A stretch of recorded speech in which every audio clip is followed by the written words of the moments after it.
Sorting lets you quickly rearrange your data to see how students performed on the latest quiz, how pepperoni pizza fared on the 9th grade nutrition and taste survey, what items are low in the supply room inventory, or which websites in your growing list could support your upcoming social studies research. To use Excel's data and database features, enter short headings known as field names for the categories on which you want to gather data. Enter the data itself across the row, be it information on a student, a person's lunch with associated nutrition data, specifics on a website, or inventory entries on supply items.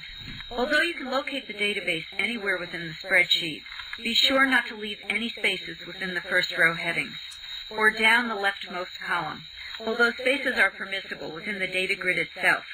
Begin the sort by clicking anywhere within the grid of data. Click Data, Sort. Within the dialog box, understand that the header row options determine whether the first row is to be sorted along with the other rows. Be sure that header row is clicked if you do not want the top row to be sorted. Should you encounter a situation where these options are grayed out, then click the Options button, click Sort Top to Bottom, click OK. From the Primary Sort dialog box, click the drop-down arrow for the Sort By category, then slide to and click the category on which you want to sort. Click OK.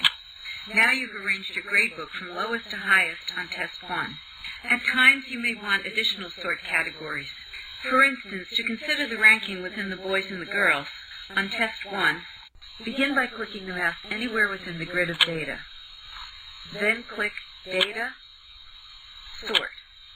Click the Sort By drop-down arrow, slide to and click the first criteria, gender in this example. Click the Then By drop-down arrow, slide to and click the desired category.